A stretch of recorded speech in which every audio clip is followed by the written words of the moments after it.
Arratsalde on denoi. Arkaitz Milan, Foru Aldundiko Kultura Diputatua, Jaun Andreok, lagunok, ongi etorri, ez aldaitzen? Ez daitzen. Hemendik bai? Orain bai, Joxan? Bueno, berriz hasiko gea ba, arratsalde on, opa eginez hemen zaudeten guztioi. Arkaitz Milan, Gipuzkoako Foru Aldundiko Kultura Diputatua, Jaun Andreok, lagunok, ongi etorri ekitaldi honetara, ezi aurraturik Xabier Lete in memoriam, disko, bideo eta liburuaren aurkezpenera. Es un verdadero placer daros la bienvenida a la presentación de un proyecto tan ambicioso como complejo. Un proyecto que nos llega de la mano de la editorial Aztarna y cuenta con la colaboración de la Diputación Foral de Guipúzcoa. Y puesto que tenemos presente en la sala a un representante de la Diputación, nada menos que al diputado de Cultura, pues vamos a cederle la palabra para que intervenga él en primer lugar. Ahí Zunean.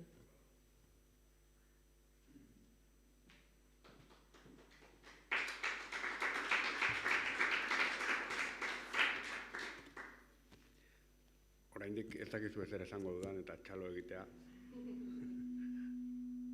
Atrebentzia. Bueno, arratsalde on guztioi eta ongi etorriak Santa Teresa komentuko areto berezi honetara. Nik uste dute gaur aurkezten den esango nuke obra itzel honen pareko tokia ez dela izango akaso, baina bai oso toki berezia. Justu eziei eta arreziei buruz pentsatzen jardungo dugun arratsalde honetan, Donostiako arrezi zarren gainean eraikita dagoen areto honetan gaude, eta horrek behintzat partikularidade bat ematen dio. Arratsalde hon hemen zaudeten guztioi eta baita ere Koldo Mitxelenako kanal digitaletik streaming bidez hau jarraitzen ari zareten guztioi, ze hori da momentuak eta batez ere pandemiak utzi digun beste ikasketa bat, eta gaur hemen 60-70 pertsona egoteaz gain, badira beste 10 batzuk kanal digitalen bidez ekitaldi hau jarraitzen dutena. Esaten nuen moduan ekitaldi berezia dau, naiz eta Leteren 10. Heriozaren 10. urteurrena pasaden, igaz izan zen, nire ustez bere figuraren inguruan egin diren lan eta omenaldi guztietan berezienetako baten aurrean gaude, dudarik ez da. Izan ere, Josean Goikoetxea ez da Xabier Leterentzat edonor, eta noski Joseanentzat Xabier ez da omendu beharreko ikono ez ezagun edo urrun bat. Bien artean egindako bidea oso estua, luzea eta batez ere sakona da. Josean Goikoetxea gaurkoan dakarkigun ezia urraturik, Xabier Letein memorian lanak, ohiko omenaldi baten mugak gainditzen ditu nire iriziz. Ezietatik haratago doa. Miresmen eta errespetuz egiten den adizkidetasun eta maitasun adierazpen bat da. Sensazio arraro bat daukategia esan Leteri buruz hitz egitean, ze nik hemen zaudeten askok ez bezala ez nuen personalki ezagutu, baina hala ere nire generazioko euskaldun eta euskaltzale askorentzat ezinbesteko figura bat da. Nik berari esker ezagutu nituen berso zarrak, Lizardi edo Txirritaren gogoeta eta lirika, amaren etxeko diskak entzunez. Berari esker ezagutu nituen askoren bizibidaia, ulertzeko sentipen, bizipen, kezka eta minak. Amodioak sortzen dituen ezinegon eta hutsuneak edota heriotzaren hurbiltasunak ekartzen dituen pentsapenak. Berari esker ulertu nuen baita ere euskalduntasuna ulertzeko nire modu ezberdina, ez zela pekatu. Berari esker jakin dut, aberria maitazea ez dela bertakoen eta arrotzen kontrako emblemak altxatzen ibiltzea, nazioa besteari burura jaurtitzea. Ezberdina madarikatzea, hori ez. Beraz, naiz eta personalki ezagutu ez nuen, ezin dut pentsatu arrotza egiten zaidan norbaiti buruz ari naizela. Ezin baita arrotz sentitu, bakoitzaren intimitateak horrela adierazteko hitz eta sentipenak ematen dituen artista bat. Eta hori da Xabier Lete. Horregatik da ez ezagunentzako adizkide, intimitateari ahotsa ematen dion olerkari eta sortzaile bat. Josean Goikotxearen lanak Xabier Leteren pentsamolde etika eta estetika ezin hobeto errespetatzen ditu. Lanaren zati batean jasoriko olerki eder batzuek horrela diote Leterekin ikasten dugunari buruz, eta apuntatuta neukan non dagoen, eta orain horria galdu dut, hemen dago. Zuk irakatsi zenigun hainbat gauza. Lehenik, zuk irakatsi zenigun odola darion bioz zaurituari soilik izurtzen zaizkiola poema gordinenak, unkigarrienak, min arantza atera nahian. Gero, irakatsi zenigun alaber, aberria ohi dugula maite, ez dugula maite oiukatuagatik ere, gugeu baino indartsuagoa delako, zorrarazten digun sentimendua, ikustezinezko arekiko ari lotestea. Maitasuna ezin izan zenuela abestu argitu zenigun aspalditxo, baina ezaldi ezin ederragoz arrazoitu zenuen zure ahal ezina. Guk ere, zuk ezin da nola bada, ezin dezakegu abestu. Eta are gutxiago zureak bezain ezaldi ederrez ornitu, baina sentitu bai, eta agiz maite zaitugu, ja, sentitzen dugu. Bueno, nik ezer gutxi daukat gehitzeko, iruditzen zait, hemendik aurrera, Joseanen lanak guzti honetarako aukera emango digula. Eskerrik asko.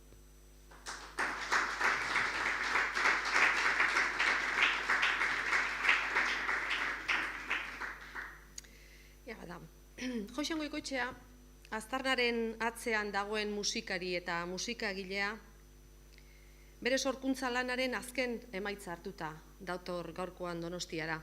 Eta lan horren nondik norakoak azaldu nahi dizkigu. Beraz, ondo baderitzozue, minututxo batzuk, tartetxo bat hartuko dugu, xehetasun batzuk zuekin partekatzeko. Badakit, desiatzen zaudetela musika entzuteko, ni ere bai, baina gauza batzuk azaldu nahi ditu Joseanek. La historia del oratorio sinfónico coral Esía Urraturik se inicia hace ya varios años, pero no se materializa hasta 2020, un año aciago en términos generales, pero que algunos artistas supieron aprovechar para dar rienda suelta a su creatividad. Eta horixe da Goikotxearen kasua. Bidelagunak ondo baino hobeto aukeratu zituen lehenik. Juanjo Kon, orkestra zuzendaria, Cabestri ensemble taldea, Landarbaso abesbatza, Kontari aur abesbatza, Miren Urbieta Vega sopranoa, Beñat Egiarte tenorra, eta Ane Barron aur bakarlaria. Eta handik hilabete batzuetara, pandemia urtea amaitu baino lehen, kursalera deitu gintuen. Lete poeta handiari, baina batez ere, Xabier Lagun Minari, bere lanaren fruitua eskaini nahi ziolata. Tras el estreno en el Palacio Cursal, la Sala Muxikebarri de Getxo, el Teatro Principal de Vitoria-Gasteiz y el Palacio Euskalduna de Bilbao fueron también testigo de la interpretación de una obra que esperamos y deseamos que recorra un largo camino. Y hoy aquí hacemos una parada muy especial en este edificio tan singular, que no lo es menos, que no es menos especial. 2020an zuzeneko emanaldien lekuko izan baginen, gaur beste privilegio baten jabe egin gaituzte aztarnak eta foru aldundiak. Saio haiek nola jaso ziren eta nola gordeko diren ikustera gonbidatu bai gaituzte. Egileak bazekien jakin, horrelako proiektu bat taularetzea etzela erraza izango. Horregatik, lehen aipatu ditudan artista hoie guztiak, sortzaile hoie guztiak, elkartu ziren eta esportzu berezi egin zuten, alegin berezi egin zuten hori guztia grabatzeko. Eta Muxikebarriko kontzertu hura EITBek grabatu zuenez, gaur eskuartean daukagu material hori guztia. Audio naiz bideo euskarrian, eta azalpenez hornitutako liburuarekin batera. Zuzeneko saioetan parte hartu zuten haiek guztiak ez daude gaur hemen, jakina. Baina etzazu zalantzarik egin. Etorri direnek dena emango dute Leteri eskainitako lanaren mamia guri helarazteko. Cabestri ensembleren lana Josean Goikotxeak berak hartu beharko du gaurkoan. Landarbasoko kide batzuek falta diren kantukideena. Eta Clara Mendizabal sopranoak Mirenena, Peñat eta Ane alboan dituela. Oratorio osoa ere ez dugu entzungo, baina bai lagin adierazgarri bat, 7 atalek osatuko dutena. Y para acabar esta breve introducción, vamos a mencionar 2 términos más técnicos a los que a menudo hace referencia el autor. En primer lugar, la deconstrucción. ¿A qué se refiere Goikoetxea cuando habla de deconstrucción? Pues el caso es que Esi aurraturik no es una lista de melodías y letras de Xavier Lete que vayamos a poder escuchar ni tararear como hacíamos en sus conciertos. En este caso vemos que, aunque muchas de esas melodías, más de 30, y de esos textos, al menos otros tantos, están presentes en la obra, su tratamiento es muy diferente. Se le ha dado una forma totalmente distinta, nueva, de tal manera que a menudo nos encontramos intentando descifrar cuáles son los elementos que está combinando en un momento dado. La mayoría de esos elementos, tanto los textuales como los musicales, son del propio Lete, pero también encontramos creaciones de Lourdes Iriondo, de Antón Valverde, aquí presente, Pierre-Paul Versailles, Carlos Jiménez, Manuel, Juan Mari y Julen Lecuona, Giuseppe Ungaretti o Cesare Pavese. La última palabra de esta presentación es Dolby Atmos. El sello Aztarna nos tiene acostumbrados a la publicación de material novedoso en términos tecnológicos. Muchos de vosotros recordaréis aquel CD-ROM multimedia que lanzó en los 90. Fue el primero que se publicó en Euskal Herria. Esta vez, la innovación consiste en recurrir a la tecnología Dolby Atmos, la más innovadora de este momento. Y aunque la mayoría de nosotros no vamos a poder disfrutar en realidad de las posibilidades que ofrece esa tecnología, porque no contamos con el soporte técnico adecuado, la tecnología está ahí, queda ahí, para quien quiera hacer uso de ella, para quien pueda hacer uso de ella. Eta orain bai. Aurkeztera goazen lanari buruzko zertzeladatxo horiek eman ondoren, prest gaude musikan murgiltzeko. Jaun Andreok, zuekin, Esi aurraturik, Xavier Lete in memoriam.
Mila esker, Letek gauero deitzen zuen telefonoz, gaueko 10:00, puntxo-puntxoan, eguneko kronika galdetzeko. Normalean ja bazekien zer gertatu zen, bazekien baino bersio berria jakin nahi zuen. 10:00 deitzen zuen, kodigo berezi batekin. Beak esan zuen behin hau oso herri disjuntiboa zala Euskal Herria. Oso herri disjuntiboa. 50. hamarkadan, 60. hamarkadan, bazan disjuntibidade mota bat Euskal Herrin, eta batzuk ziren Jean-Paul Sartreren aldekoak, beste batzuk Albert Camus benak, bai? Xabier bigarrengo honekin gehiago sentitzen zen, nola batxe personifikatua. Izan ere, Xabier kantari eta poeta izateaz, baino lehenago, aktorea izan duzan, asko badakizu hori.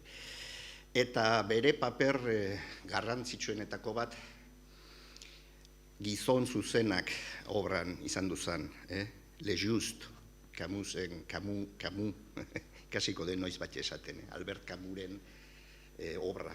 Euskeratua dago, Salvador Garmendiak euskeratu zuen, eta Patri Urkizuri esker berriz ere irakurri dezakegu. Antzerki obra bat da, gizon zuzenak. Eta kasu hartan, Errusian, non eta Errusian, ordun ere, komando bat edo talde bat, tiranoa hiltzea planteatzen dute. Obraren xedea. Justifikatua dagoen tiranoaren hilketa edo ez. Eta zein, eta Xabier zan, kasu hartan, Kaliajev aktorea, beak hil behar zuen tiranoa. Eta obran ez zuen hiltzen. Eta nik uste bizitza osorako gelditu zala markatua, Xabier obraarekin. Beti izan dut, oso beti obraren itzala bere personalidadean, izan ere, zer batxe esan badezakegu Xabierren personalitatez bere kontzientzia zuzena eta sakona eta zorrotza. Eta hori gelditu zait gehien bat. Askotan nire kontzientziari galdera egiten dutenean, berak ze pentsatuko luken esaten dut. Nik zein behar dut hemen, berak ze esango luke. Orduan, obra hartan kodigo bat zegoen, beraien artean, telefonoz deitzeko, 2 aldiz txirrina jo, eta kolgatu, eta gero berriz deitu. Horrela egiten zuen Xabierrek gauero. Txirrina 2 aldiz egin, kolgatu, eta harta baganekin behazala. Zemuz junda gaurkoa, galdetuko zuen, eta esan nioke oso ondo, Xabier, jende asko bildu da, eta badakik hiri maitasuna agertzea etorri da jendea. bai, oain jaiz betiko kontuarekin, aladek eta, bueno, jende asko etorri alda, eta bai, jende ilustrea, ire arreba etorri dek, antxezioken, ikusi diau, jende ilustrea, euskitze ere ikusi dut, jende leiala, betiko jende leiala, Xavier, eta bai, eta hola alda, eta bai, Ramon Txezarretarean zan, eta bueno, saiok, noizkun behar deun, Santa Marina bazkaltzea, eta jende gehiago, Santa Marina, bai, gustoko adekik, komentuak, eta esan behar dit gaurko ekitaldia komentu baten indala, eta bai, diputazioak, zautzen dek diputazioa, foru aldundi esan behar daño, baina irekin diputazioa esaten diau. Komentua erosi egintzin, eta oso, bueno, proiektu bitxia eta polita, eta nik uste dut baduela etorkizuna eta geroa. Zan ere, Koldo Bitxelenak, sortutako ura, areke behardik zer batxe olako eguneraketa bat, eta bai, hori egile izango urte asko txuk, eta jende gehiago bat zeoken, gure lagun kutxuna, Idoia Noblek eindik aurkezpena eta Koldo Mitxelena ipatu duk, eta oso ondo indik ik esaten dek horretatik. Gauza bera esateko bi hizkuntza behar deganean bat sobera dago. Eta oso ondo egin du, bi hizkuntzak oso ondo uztartu ditu Koldo Mitxelenan aretatik, bai. Ondo aiaiz. Josan Ezeizare antzan, guzti hau, beti bezala, jakingo dek laizter 50 urte direla, ire kontzertu guztiak, eta egiten zutela. Josan Ezeiza, 50 urte jada, leialtasuna, Xavier, ezer baino gehiago, ondo, lagun asko, lagun atxuko idenak, autoridadeik ba altzan, bai, Xavier, autoridadeare antzan, eta esan behar dit, ire ondorenguare etorri dela, nola ez, diputazioak pixka bat, atondu dik tokia, eta, bueno, saidak, ze mozkua da, mutiloi, jatorra alda, jatorra mateik, Xavier. Zuen garaian bezala teologiatik, baino ideologiatik gehiago ikusteit gaur egungo diputatua. Baino, bueno, eta aberriari buruz hitz egiten hasten danean olako brillo berezi bat ikuste ziot begietan, eta bai, usteit jatorra dala.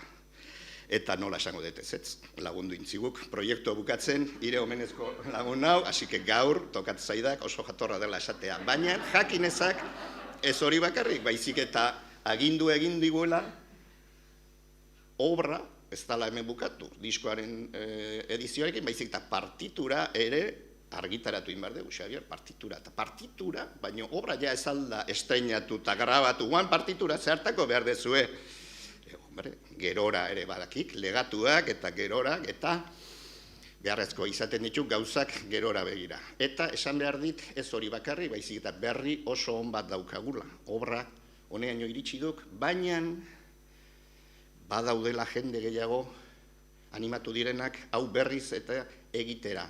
Orain arte, Landarbaso abesbatzaren laguntza eta babesa eta energia guztia jaso dut, baina herri hontan zer batxe baldin badago abesbatzak daude. Eta ik oso ondo sanuan, herri honetan euskera eta kulturaren ari meua, garai zailai eta norbatek eutxi bazion abesbatzak izan zirela. Eta euskera eta musika abesbatzei elizare bai tartean, baina bueno, abesbatzei esker eutxi zala ari meua. Ari meua, ari dekloditzen, eta bazaukagu berri bat, eta izan ere, obra berriz ere prestatuko da, eta gaur notizio hori eman nahi dut, abuztuan izango da, Zumaian izango da, Zumaiako udako musika jaialdian izango da, eta bertako Zumaiako abesbatzak, San Pedro abesbatzak, bertako eta Zumaiako udaletxearen laguntzari esker, berriz ere, obra montatuko du, beste orkesta bat, beste abesbatza bat, beste bakarlari batzuekin. Eta hortako partitura behar da, Xavier, eta hortako laguntzak behar dira, bakik ondo, ez da? Biba gure diputatu jauna, hortan lagunduko badigu. Bueno, gauza asko ordun, etorkizuna, zaila orduan bazeok etorkizuna, bai, jakin biardek publikoan ere bazala beste pertsona oso berezi bat. Eta hori, Joana Otxoa de Alaiza piano jolea da, eta maiatzean lan berri bat aurkeztuko du. Ales Gurrutxagarekin bezel, batera, badakik, ire legatuari buruz lan handia egiten nahi dela, lan berri bat ekarriko digute. Txori Kantazale, pianorako egindako 14 pieza eder. Benetan jarraitu zazue lan honen ibilbidea. Ondo. Baina itzeindek asko, eta ireatxeak esaten duen hortatik, haiko itzan gaur pianua eta jotzen, baina ireatxeak esaten duen, soinua jo aldek bate. Bai, Xabier, pixka bat ere jodek. Eta gaur, baina ez bezala, gure garainean esku soinuari, edo gure garai aurretik, Euskal Herrira iritsi zanean akordeoia, beste instrumento batzuk albora utzi zituen, bazterrea, eta instrumentoari filarmonika deitu zioten. Filarmonika, bere albideak zirelako, gaur, baina baino gehiago, filarmonika eman diot, orkesta osoaren lanak egin nahian. Bueno, ondo aia izordun. Zein, egurrezko nahi gustatzen zaitena, eta bai, italianua, bai, noski. Ea ondo jartzen nahi zen Laister eta italiara egiten dugun, aspalditik nahi dugun, bidai hori. Oso ondo, Xavier, hurrengoan jarraituko diau. Venga, beste azkeneko gauza bat. Kontuatu haiz, fetxa seinalatu etorri dek eta berriz ere elurra Euskal Herrira.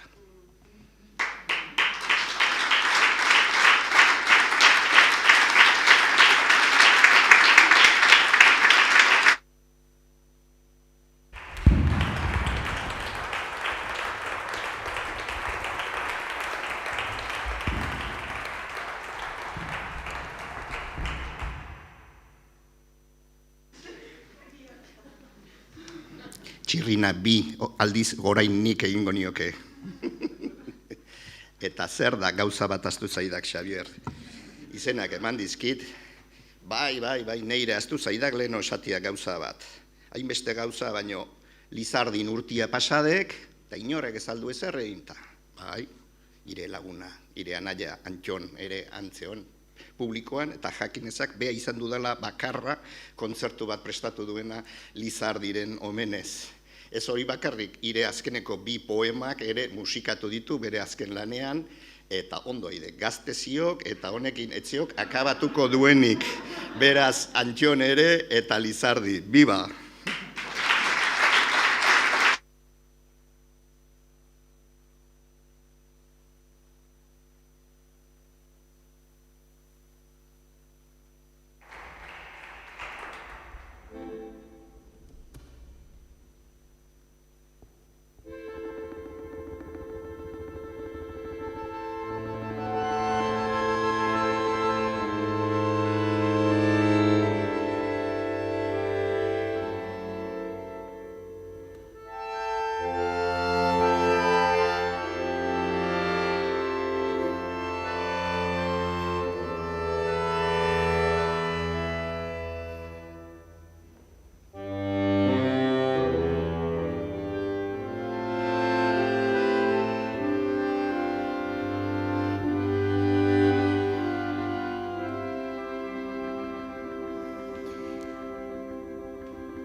Izatza